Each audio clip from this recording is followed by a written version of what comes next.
6억 투자를 받았고요. 꾸역꾸역 버텼어요. 바퀴벌레 같은 생존력.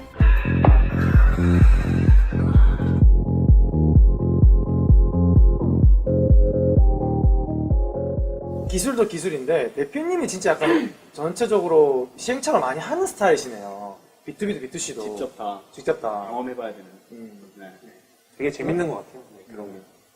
회사와 비즈니스에 대한 이야기긴 했지만 솔직히 저희가 처음에 저랑 이제 레이님이랑 그 기조를 잡을 때 기술 스타트업, 특히나 하드웨어 스타트업으로서의 어려운 점을 되게 많이 다루려고 되게 노력을 많이 했어요.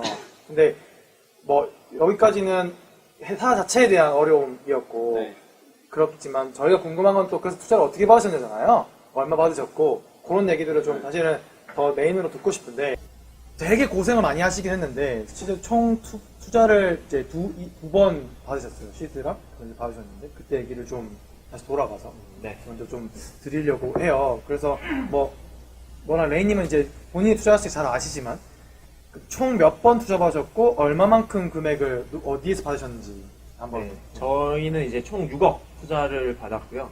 일단은 처음에 15년도 12월에 이제 사실 이제 그때는 투자 경진대회를 나가서 총 3억 원의 상금으로 3억 원의 지분 투자로 투자 경진대회가 하나 열렸었는데 그 당시에 이제 세 팀 안에 들었어요. 그래서 이제 그때 처음 1억이라는 시드 투자를 받았고 그리고 꽤 오랜 시간이 지나서 작년 11월에 이제 스프링 캠프로부터 3억 원의 투자랑 연대 기술지주회사로부터 총 2억 해서 총 5억의 투자를 최근에 마무리된 거죠. 한 5개월, 불과 5개월 전에 마무리를 했고요.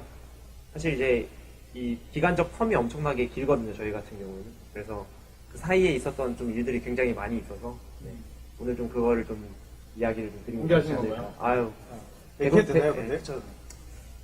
다 오늘 사는 게 준비하면 될까요? 그쵸. 되게 슬픈 스토리여가지고 그래도 네. 그럼 뭐 첫 번째 투자 때부터 한번 얘기를 해보면 좋을 것 같아요. 시드 투자 때 좀 어떤 어려움이 있으셨는지 뭐 이런 얘기. 근데 그때 2015년 12월이면 네. 회사가 설립한 지 몇 개월? 사실 법인 설립은 저희가 15년 6월에 했고요. 그리고 이제 1월에 개발 시작은 1월부터 했고, 그리고 그 당시 이제 투자 받을 때는 이제 6개월, 이제 법인은 6개월 됐을 때였죠. 네. 그러면 그때는 뭐 어떤 목적으로 준비를 하신 거예요? 사실 이제 제품 개발비가 너무 없었어요. 그 당시에는 이제 유리를 제조를 하고 있었는데, 이제 뭐, 저희는 이제 뭐 아시겠지만 창업선도대학, 그 당시에 15년도에, 저는 서울대지만 동국대에서 받았어요. 그 당시에 서울대는 또 이제 창업에 관심이 많이 없더라고요. 그래서 동국대 가서 그 비용 받아서 이제 유리를 처음으로 시제품 만들고 설치까지도 했어요. 신촌에. 굉장히 뿌듯하긴 했는데 이건 사업적으로 아예 할 수가 없는 영역이다. 라고 이제 생각이 들어서 사실 이제 그 투자를 받으면서 필름을 많이 고민을 했죠. 투자 1억 시드 투자를 받으면 일단 필름 먼저 시제품을 한번 제대로 만들어 봐야겠다. 라는 생각으로 처음에는 시드 투자를 좀 받았고요.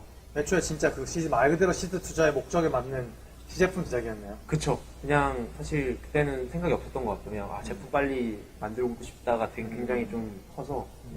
그럼 2015년 12월이었는데 네. 그러면 스프링 캠프랑 기간이 길었잖아요. 그쵸. 그러니까 저는 되게 뭐 나중에 스프링 캠프 얘기는 하겠지만 그 기간 동안은 어떻게 버티신 거예요? 그러니까 매출이 나고 있었던 건 아니었잖아요. 완전 없었죠. 매출이 거의 아예 없었고 사실 이제 그 당시에는 되게 엄청 힘든 기간이었는데 사실 이제 스프링 캠프를 알게 된 기간도 엄청 길어요. 근데 투자를 받은 거는 얼마 안 됐고 사실 이제 그 과정 속에서 어떤 일들이 있었냐면 일단은 돈이 없으니까 이제 사실 15년도 말에 투자 받았던 금액을 금방 소진하게 되더라고요. 그래서 이제 일단 정부 지원금은 최대한 다 많이 받으러 다니고 그리고 기술보증기금에서 뭐 1억 대출 진행해서 꾸역꾸역 버텼어요. 거의 뭐 버티다시피 해서 사실은 그 기간 동안에 지분 정리를 꽤 많이 했거든요. 사실 제가 이제 투자 받을 수 있었던 이유도 사실은 뭐 기술력이 있고 뭐 제품이 좋고 뭐 시장이 좋아서 약간 이런 거라기보다는 저는 그냥 진짜 딱 바퀴벌레 같은 생존력. 진짜 이걸 어떻게든 해결해서 나 이거 해야겠어 라는 생각을 사실 되게 접을까도 많이 고민했어요. 구조적으로 투자를 받을 수 없는 회사였고 이거는 뭐 거의 망한 회사잖아요. 그렇게 되면. 근데 이제 그 상황에서 사실 이제 스프링캠프 대표님이랑 이제 제가 조언을 거의 한 1년 반, 2년을 계속 얘기했어요. 이거 어떻게 해결해야 될까? 같이 투자가 아니고? 네, 그냥 개인적인 그냥 조언을 계속 해주신 거죠. 그러니까 얼마나 불쌍했겠어요, 제가.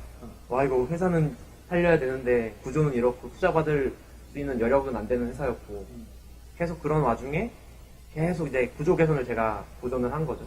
그래서 실제로 지금은 구조를 굉장히 많이 개선을 했어요. 그래서 투자 받을 수 있는 회사가 되었고 이제 그날 되게 행복하게 투자가 이제 투자 검토가 이루어졌죠. 네. 아, 그러면 이제 뭐 두 분이 그런 관계, 그걸 이제 피가 섞인 관계잖아요. 피가 섞인 회사에 또 신사역이시고 그때 그 과정 좀 궁금해요. 그러니까 이게 그러면 1년 반을 스킨십을 하긴 했지만 그때는 구조적인 문제였고 어느 정도 시점에 투자를 해야겠다 생각한 거예요. 사실 말씀해주신 그 내용이 맞는데요. 저도 이제 저희 대표님이랑 먼저 더 많이 커뮤니케이션을 하셨고요. 그 과정에서 그걸 해결해나가는 과정에서 저는 이제 만나 뵙게 됐던 그런 인연인데 그 과정에서 사실 저는 처음에 딱 만나 뵙고 이거는 해결 불가능하다. 처음에. 네, 저는 그렇게 생각했어요. 이건 해결 불가능한 구조인 것 같다. 라고 생각을 해서 그 당시엔 당연히 투자 검토를 할 수 있는 상태가 아니었고요. 그러면 이거를 과연 해결하실 수 있을까라는 의문을 가지면서 이제 계속 같이 만나서 저희 대표님이랑도 같이 얘기하고 했던 거죠. 그런 과정에서 이제 그거를 해결해 오시더라고요. 근데 이게 진짜 그냥 뭐 자세하게 말씀드릴 수는 없겠지만 그 과정 자체가 제 생각에는 좀 웬만한 분들은 못할 만한 그런 내용이었어요. 그래서 실제로 만나 뵙고 난 다음에 2년이 지나고 그 과정이 딱 해결되자마자 바로 투자 검토를 시작했고요. 근데 이미 그 시장성이나 이런 것들에 대해서는 뭐 평가를 논외로 하더라도 초기 투자에서 가장 많이 보는 것 중 하나는 결국 팀이거든요.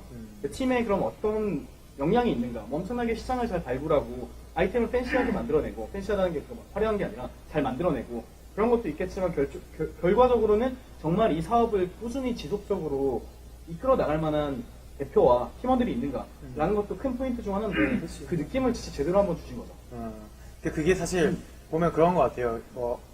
이게 뭐 3억, 2억이면 아주 큰 라운드는 아니고 사실 시드에서 시리즈 A 정도 사이인데 결국 팀을 본다는 게 저희도 아까 왜 스프링살롱에 나오는 컨텐츠처럼 좀 솔직히 좀 객관적인 지표는 아니잖아요. 네. 예를 들면 팀에 대한 성적을 매길 수 있는 건 아니니까. 근데 확실히 이런 에피소드가 영향을 주긴 주는 것 같아요. 그죠? 네, 그렇죠. 그리고 사실 초기 투자라고 하면은 결국에는 일반적으로 분류하는 걸로 보면 3년 미만의 기업이라고 하면은 그냥 실제적 지표가 나와 있다고 할 만한 게 별로 없어요. 그래서 뭐 예를 들어서 밸류에이션을 할 때도 마찬가지로 여러 가지 방향들이 있겠지만 매출이 엄청나게 많이 나고 있는 것도 아니고 그게 이제 어떻게 변할지도 모르는 안정화되지 않은 시기인데다가 그리고 제품도 어떻게 변할지 모르고 피벗이 될 수도 있고 혹은 이제 제품 자체가 아예 없어져 버릴 수도 있는 그런 상황에서 그럼 가장 많이 볼 수 있는 건 결국 그 팀인 거죠.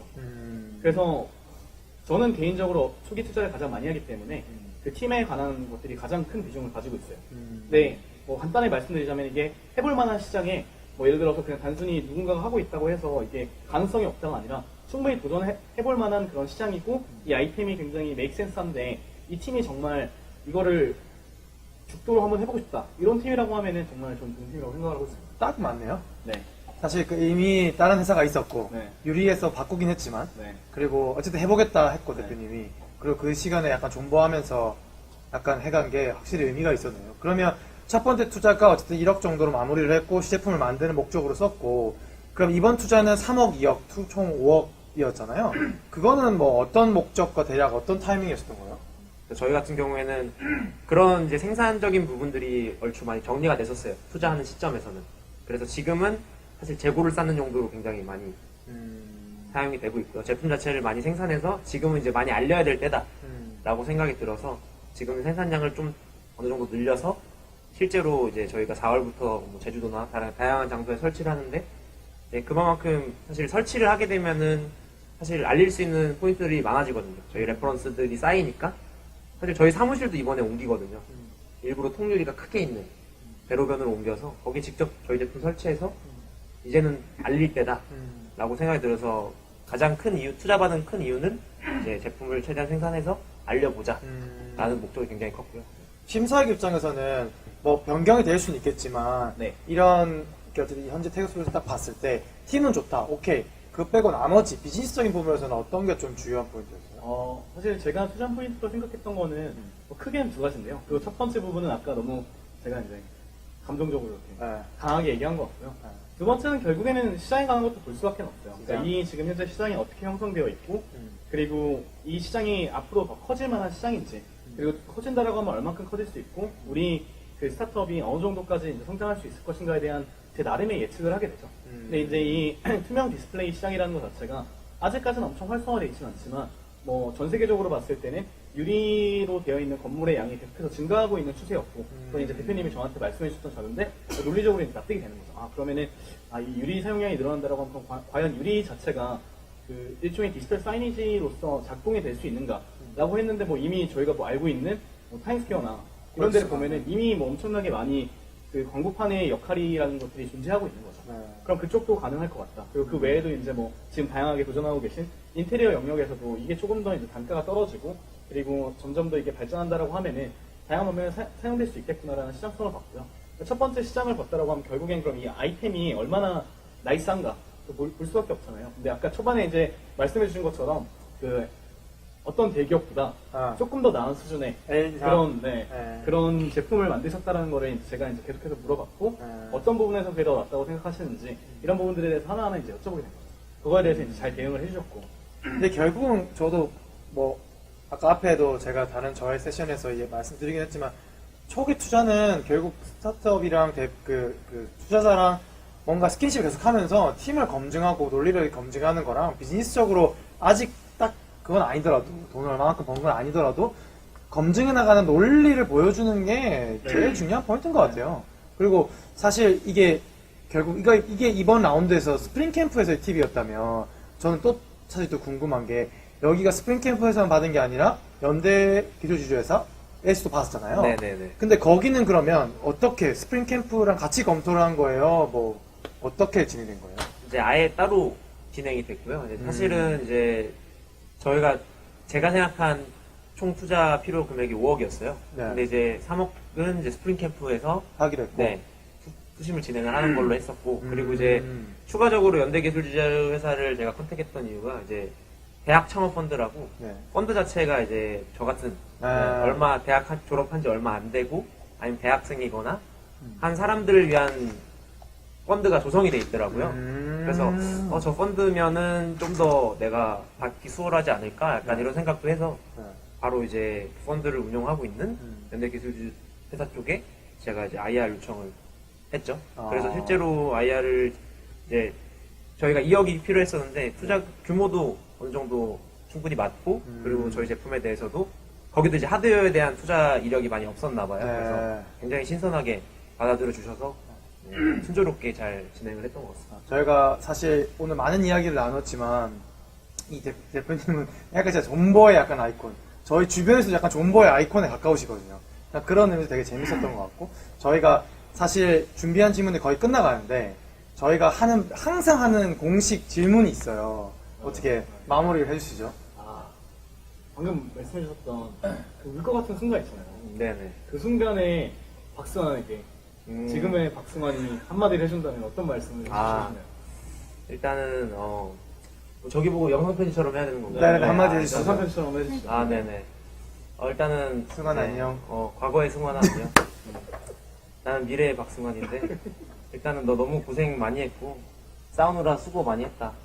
이제 앞으로 이제 미래의 이제 창창한 앞날은 이제 미래의 박승환이 책임질 테니까 이제 재판 내가 한번 제대로 터뜨려서 과거의 너 서름을 한번 깨끗하게 한번 치유해보자. 고생했다. 와, 박수가 절로 나오는